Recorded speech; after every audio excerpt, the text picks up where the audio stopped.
Rangers are known for their long-range burst capabilities and their insane survivability in small-scale situations and ability to slip away. However, if you learn the animations of Rangers and when they are most vulnerable, you can easily counter them. Most Rangers will use the Wilderness Survival trait line, which gives them a lot of sustain and condition cleanse. And most other trait lines that Rangers have don't really give them much condition cleanse, so the Wilderness Knowledge trait is very strong.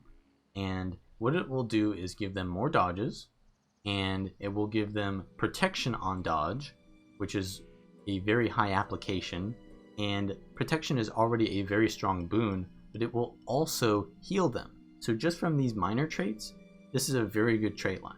And then you have Lesser Muddy Terrain, which gives them a small immobilize in the area whenever they use their heal skill, and then it will pulse, slow, and cripple.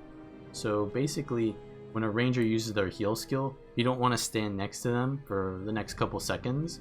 Also, Wilderness Knowledge will give them a lot of condition cleanse because survival skills already are very good, but now they're a lot better, and they'll give Fury 2 condition cleanse and have lower recharge. So some of the survival skills you'll be playing around are Troll Ungent. Their heal skill is very strong because it gives 8 seconds of 1000 healing per second. So that's an 8000 heal every 24 seconds. Probably one of the strongest heals in the game. However, because it is over 8 seconds, they don't get that healing immediately. So it is more of a sustained kind of healing, and this makes them vulnerable to burst. If they're getting bursted down and they use Troll Ungent and then they don't survive the next 8 seconds, well then they won't get the full value out of their heal. Also, because it is a 8-second duration, usually Rangers will try to precast it so that they can get the value out of the cooldown while also getting the value out of the massive healing over time. So if a Ranger precasts their Troll Ungent, then what you should do is just let it tick and overheal them without wasting your damage into the healing, and then try to do damage to them after it runs out, and then you have 16 seconds until their next Troll Ungent, where you can kind of create a kill window, or you can get a head start on the pressure without wasting your damage into their Troll Ungent. Another really good survival skill is the Lightning Reflexes. This will stun break and evade backwards, and it's really good for preventing Rangers from being focused because it's such a low cooldown, so it makes them really slippery, and it removes immobilize, which means even when you think that a Ranger is caught, they're really not if they have this up. And it's also a condition cleanse because it's a survival skill. Then you have Quickening Zephyr, which is just going to give you quickness and super speed, and stun break and give 2 condition cleanse. And it's also a pretty versatile skill because it allows you to play aggressively, because you can do like a rapid fire or like a great sword combo with the quickness up, or you can use the super speed to kite because it's really hard to catch up to someone who has super speed. Then there is Entangle, which is the elite survival skill. This will, when casted, create an unblockable 600 range binding root around 5 targets. So it's really long range for how strong the effect is, and it will create binding roots that will immobilize the target, and that will pulse every second.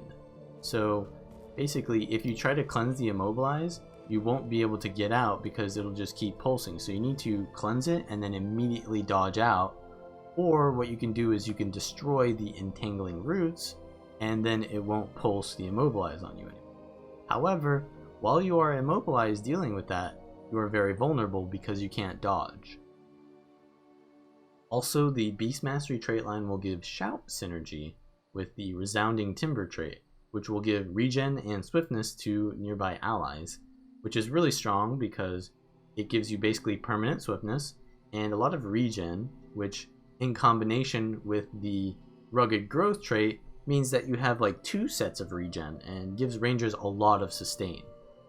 So some of the really strong shouts that Rangers will use are the We Heal as One shout, which will transfer boons from your pet to you, and from you to your pet. So if you use the Shout Elite, Strength of the Pack, which will give you stability and your pet stability, you can wait until you are almost out of stability and then extend the duration of those boons. So when Rangers have that stability on them, you want to be careful because they can be very aggressive, because no one's really going to get through that stability unless they boon rip it. Another really strong shout is Protect Me, which will give 3000 barrier protection, and it will give an AoE stun break to nearby allies. So if you're in like a team fight and your whole team gets stunned, you can actually stun break them with Protect Me. But generally, when you play around Protect Me, you just don't want to hit them when the barrier is up, because they have protection and they have barrier. So you mostly want to just put conditions on them. Then you have Sikkim. Sikkim is a really strong shout because when you are a soul beast, you can actually merge with your pet. And when you merge with your pet, basically anything that affects your pet is affecting you. So Sikkim gives your pet 25% more damage. But when you're merged, it gives you that 25% more damage. So you can see the Sikkim buff on a ranger, and it means that basically they're doing more damage.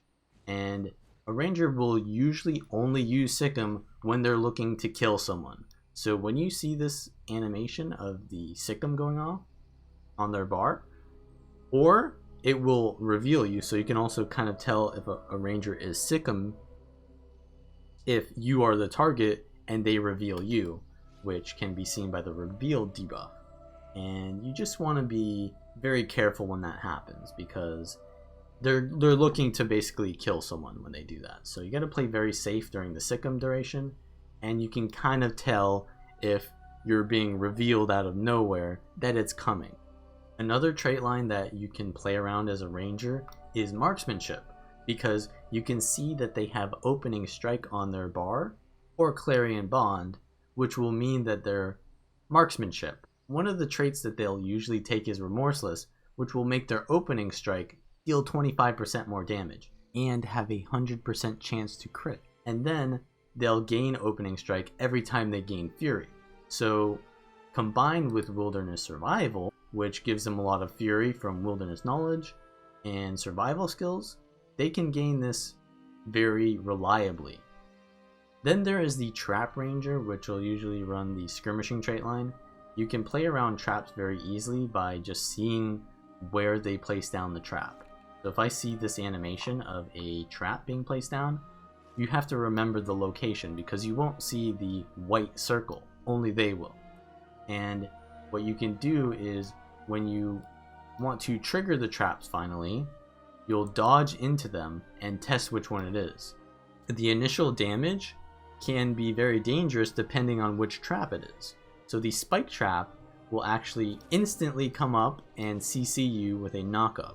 And this is dangerous because if you get knocked up in the other traps, which will deal damage, then you'll be tanking all the damage. So what you want to do is dodge into the trap location, and that'll basically evade the spike trap, and then you'll take maybe a tick or two of the flame or viper's nest, but then you can just get out afterwards. So you can like dodge in and then dodge out. But if you walk into the traps and then you get hit by a spike trap, then you'll be stuck there CC'd in the flame or the viper's nest, and then you'll be taking a lot more damage.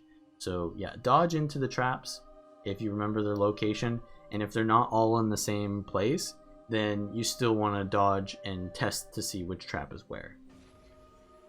Then you have Healing Spring. This is a trap that gives them healing, so it is not a offensive trap, but when they place it down, it will create this little like spring, and you can't see the water field if you're an enemy, but you can see it if you're an ally. You can only see that little spring in the middle, and you want to be careful around that because it'll give them a lot of regeneration and condition cleanse. So you don't want to be wasting your conditions on them when they're just sitting in there, because it cleanses 2 conditions per pulse every 2 seconds. Druids can turn into celestial avatars, which when they do so will usually cleanse all conditions. So you want to wait until after they enter and leave Celestial Avatar to start putting conditions on them. Once they are in the Celestial Avatar, they can use the Lunar Impact to do an AoE CC and a lot of healing, so you always want to dodge when their hand gets raised like that, because the duration of the days is so long that it prevents you from killing them or from really doing anything. And then you want to watch out for the Natural Convergence, because that can do a lot of damage and put binding roots on you if it completes the final pulse. Also, you want to watch out for Ancient Seeds. This is like a mini entangle. If they hit a target who has been disabled, it will create binding roots, and because of that they have a lot of lockdown and can immobilize targets and make them very vulnerable to attack. Even though a druid might not do that much damage, their teammates might. Soul Beasts are very dangerous, not only because they can use Sikkim while merged to gain a lot of damage on certain builds, but they also have new pet abilities that are very strong. But first, we'll go into some of the stances that you get from being a Soul Beast. So you have Doliac stance. This is a pretty long cooldown in PvP, but it gives them stability and immunity to movement inhibiting conditions. So when they have Doliac stance up, you pretty much can't CC them at all, and they will also have a 33% incoming condition damage and incoming damage reduction. So they're pretty much just unstoppable while they have Doliac stance. Also, there is the One Wolf Pack, which gives them a lot of damage because it will give them an extra strike on every attack they hit with. So you want to avoid them when they have One Wolf Pack up, and you also don't want to blow too much damage when they have Doliac stance up. Ranger pets are probably one of the most valuable things to learn how to play around, and Rangers can choose which pets they pick, and Soul Beasts can merge with specific pets to get even more skills. So I'm going to go over some of the most common pets, how to play around them, and then what their merge skills will do. So the most common pet is the Smoke Scale, and the Smoke Scale is really good because it has a sort of like leap attack to the target, and then it will usually do its knockdown attack right after it does the like leap, sort of like a revenant. As soon as the Smoke Scale jumps on you, you want to prepare yourself to dodge, and as soon as it stops doing the smoke attack, you'll usually want to dodge the knockdown. Smoke Scale also has the F2 ability, which is a smoke cloud, and no other pet has the ability to do this. And once it creates that smoke cloud, the ranger will usually be able to use that to leap through and get stealth. And they can also use it as a projectile finisher to get blind on their arrows. So generally you don't want to be playing around a ranger's pet that has this, because their pet is also invulnerable while in that. And if the ranger gets in stealth on top of you, you don't really know what attack they're doing, you can't see their animations, so you generally want to be somewhere away from their Smoke Scale field. Also, if the Smoke Scale is away from the ranger for whatever reason, and they put a Smoke Scale field down over there, they're probably going to leap through it. So you know where a ranger is usually going to leap by where their smoke field is. And as a merge, there are lots of abilities that you want to watch out for. So the Smoke Scale F1 gives a kick, which is a knockdown. They do have the Smoke Assault as well, which will de-target, and it will evade and attack a target. So when you're playing around a ranger and they have Smoke Scale merge, you want to wait until their Smoke Scale Assault ends, and they'll usually do something like a takedown or a Worldly Impact after that. And those are the real abilities you want to be dodging. The Smoke Assault is not really that much damage, but it gets them in range to either knock you down or use Worldly Impact. And basically a takedown will set you up for the Worldly Impact, which is the big damaging ability. There are different types of pet species and archetypes. So whenever you combine with a bear, you will get an F1 and an F2 that all bears have. But then there's an archetype that all kinds of species can have, like the ferocious or the versatile or the stout or the deadly or the supportive. So the F3 is usually the more important skill that rangers choose, and you can see which ability they'll have based on the buff on their bar while merged. So you see I have a stout merge here. That means that I have the unflinching fortitude skill, and that's a stun break that gives me an invulnerability to power damage. So you don't want to be hitting them during that. Then if I merge with a supportive pet, I will get Spiritual Reprieve, which is a really long cast time but is a massive heal that gives resistance to myself and allies. So you want to interrupt that because it's such a long cast time and a high value ability. You also want to watch out for versatile pets because they give the Prelude Lash, and this is an instant cast pull into an immobilize. That's really dangerous because if you're next to a ranger while immobilized, they can do a lot of damage with their greatsword. And then all ferocious pets will give them the Worldly Impact skill. So you don't want to get hit by that because that just does a lot of damage, but it isn't very mobile. So they can only do it to you when you're CC'd. So if you get CC'd by a ranger and they're merged, they'll probably Worldly Impact. So you want to save a stun break for that. Now there are some unique pets. The tiger itself is really strong, and its F2 ability, you want to watch out for that. So if it does the F2, it does this like leap, and that'll do tons of damage if it crits. So yeah, if someone has a tiger, you want to be really careful of that leap attack. The bristleback has a really strong attack as well. If you see it doing this like barrage here, you want to avoid that because that is one of the hardest hitting pet abilities in the game.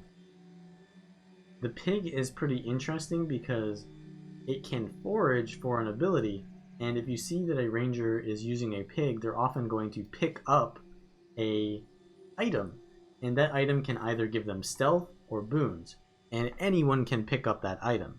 So if you're fighting a ranger and you see that the pig is going to forage, you can go up to the pig and pick it up yourself before the ranger can.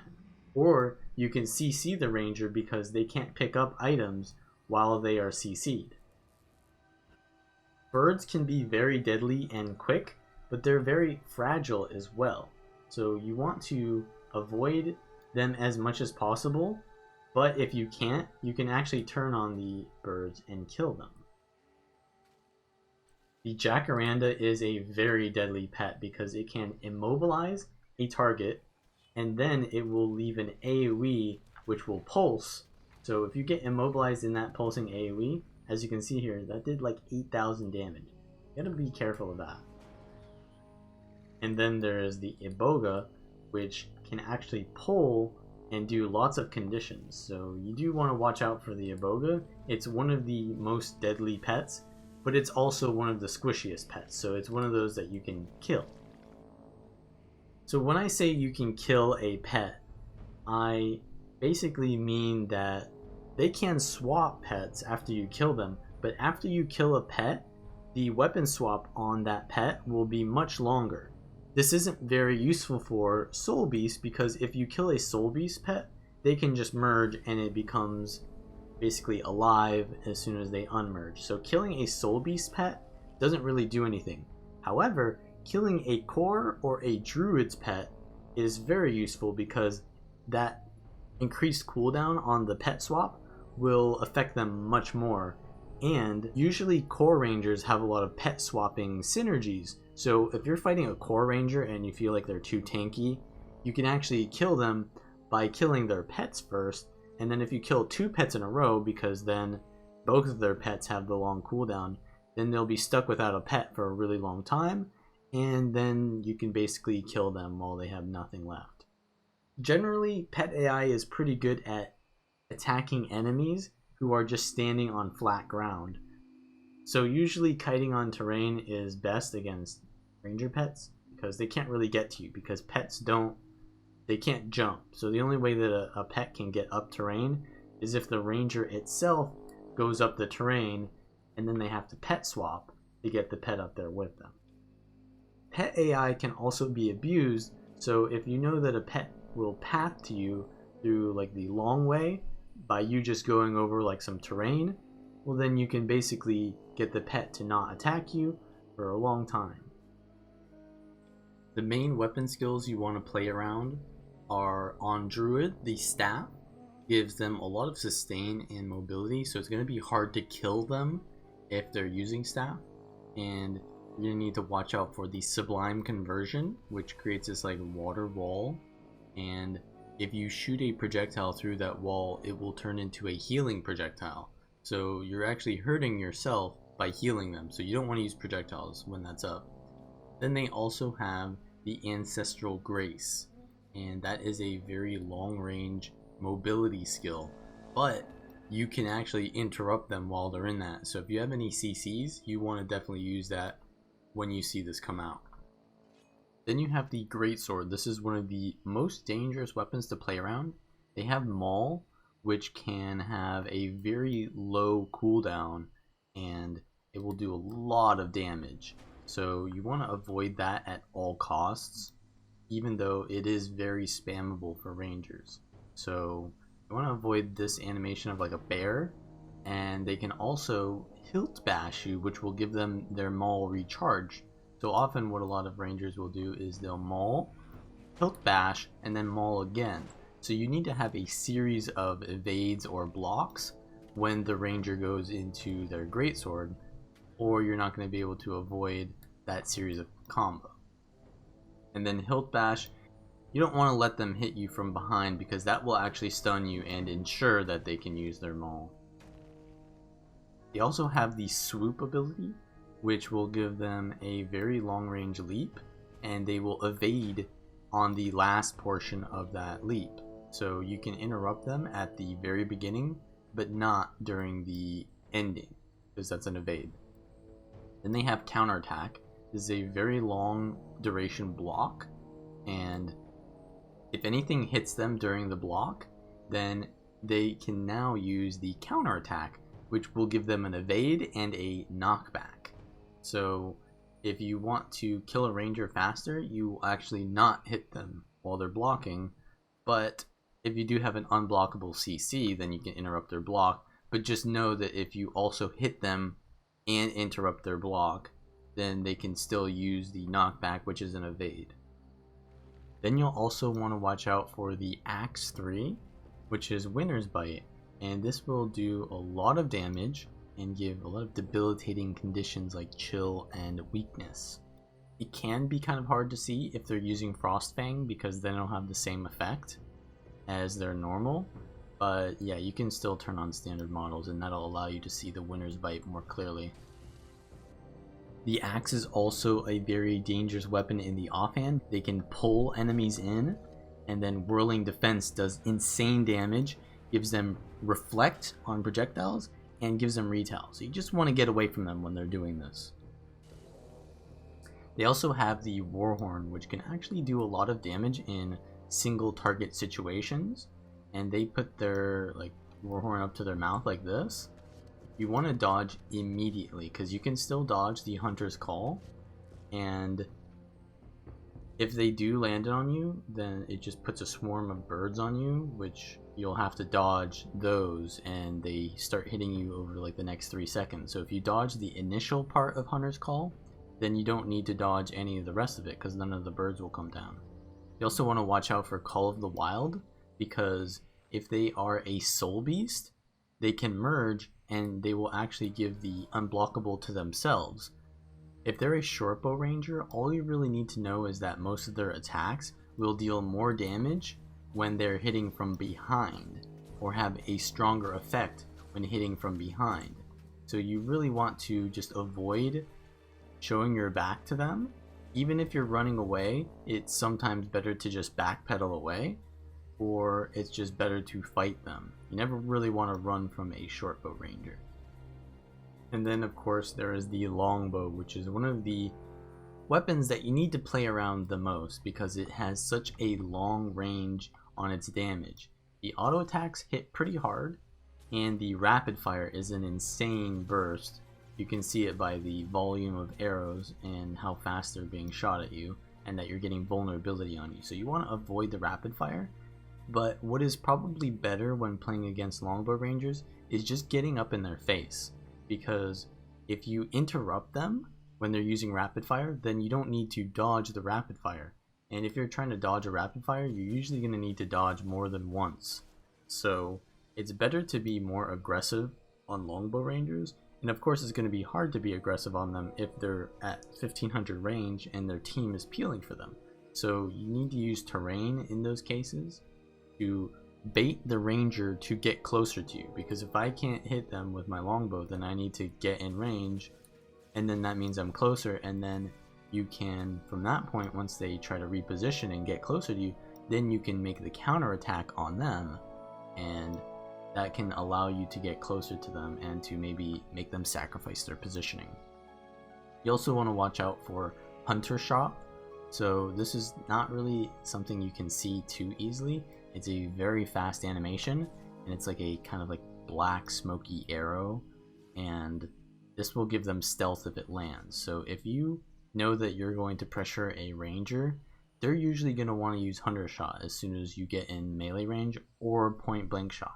So what's really nice to do on rangers is to blind them, or to like put up an Aegis as soon as you get close to them, because if you block their hunter shot, then they don't get the stealth, and then they're sitting duck in the longbow set, right? Because they don't have any natural defense. They only have stealth and knockback, so they don't have any movement themselves. So if they are depending on that stealth, they become a sitting duck if they don't get it. There's also the point blank shot. You do want to avoid this. It has a pretty clear animation. They'll like wind up, and then the arrow has like this extra animation around it. You want to obviously dodge that always, because that is going to knock you back and make it take longer for you to get in range of them, and it's just going to tax you of more of your health. So you want to always dodge that, or you can sometimes reflect it and it'll knock the ranger back, which is kind of a poetic justice to me. Then finally there is Barrage. Barrage is a very, very strong ability. Most rangers will use this while they're inside of it to kind of like peel for themselves. So what they'll do often is, if they're in like a melee situation, they'll hunter shot to get stealth and start precasting their barrage. And you can sort of know where the ranger is in stealth if you see the barrage animation come out, because you can pretty much guess that they're going to be inside the barrage, because if they start casting it while they're in stealth and they're not inside of it, well then they're kind of vulnerable. So they'll usually be inside the barrage. And what that means is you can kind of predict where they will be, and once they finish casting the barrage, they'll probably start using like their rapid fire again. So say if I'm a ranger and I'm in stealth here and I barrage here, well, I know if I'm against the ranger, I can see the red circle of the barrage. Well, I know that the ranger's here, so I can just find a terrain that has a very good line of sight to that ranger to avoid their next attacks, because you really don't want to be fighting in their barrage, because it's sort of like they're hitting you with barrage and then they're hitting you with whatever else. So you want to like avoid the barrage and whatever's going to come after it by kind of finding the nearest line of sight, and then once the barrage is ended, then you can, you know, do the trick where you get them closer to you, sacrifice their position, and start getting that kill. Rangers counter thieves because they often have a lot of protection uptime and stun breaks to survive the initial burst of a thief. Their pets also can't be ignored by the thief because of how fragile thieves are. And of course, longbows and other ranged weapons are very good against thieves because they can't really kite them. Necromancers also struggle with rangers because rangers are so slippery that they can survive and kite while the necromancer is in shroud, which is when the necromancer is the strongest and the most survivable, and then they can immediately swap back to pressuring the necromancer once they leave shroud, because their pet is still probably on them and they have long range to immediately retarget them and interrupt them and just be really annoying and out-sustain the necromancers. Guardians are slow and depend on singular blocks from Aegis that the ranger pets can remove. However, Guardians ideally want to be in larger situations and can make rangers feel useless in those teamfights without their many reflects.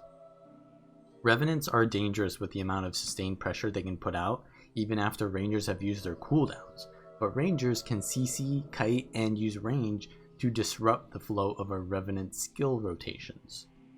Elementalists can also reflect a lot of the Rangers' projectiles, but unlike the Guardian, which only counters Rangers in teamfights, Elementalists love small-scale fights as well, so they can counter Rangers anywhere they go. Warriors are tanky enough to shrug off most of the pet damage, and despite Rangers being one of the most slippery classes, Warriors can still lock them down because they have more CCs than Rangers have stun breaks. The problem with Rangers is that a lot of their utility skills are really good and they have stun breaks, so oftentimes they can just run a 3 stun break build, and this makes them very slippery and hard to focus down, and in combination with a lot of the boons they get and pets, they can play very sustain oriented and get rewarded for it. Now in large fights they often don't do too much because there's going to be some sort of like projectile reflect going on, but in smaller scale fights you're going to have to be either tankier than them so that you can survive all of the pressure that you're going to take trying to close the gap, or you're going to need to have a lot of mobility so that they can't just free cast their longbow on you from afar. Also, a really good ranger will know how to cycle through their stun breaks so that they're basically immune to CCs. So you're going to need to play very aggressively to get their cooldowns out of the way, or you need to pretend like you're not attacking them until they use their cooldown, and then you can go for the kill on them in that short window of time when they're out of cooldowns. When dealing with core rangers who like to 1v1 and they're very tanky, you actually want to kill their pets because a lot of their synergy comes from the pet and also a lot of their damage. So what you want to do is wait till they swap pets, and then you want to, because the pets usually don't avoid damage unless they're micromanaged very well, you want to kill the pet, and then you want to wait till they swap pets and then kill the next pet, because you need both pets to be on the longer cooldown, and then once that happens they're kind of sitting ducks and you can just kill the ranger then. Soul beasts obviously you can't do that with, so you're going to need to play very aggressively on them when their cooldowns are out. But yeah, that's how you play around rangers, and if you like this kind of video, like it and subscribe, and check out the other matchup videos in the playlist down below, and I will see you next time.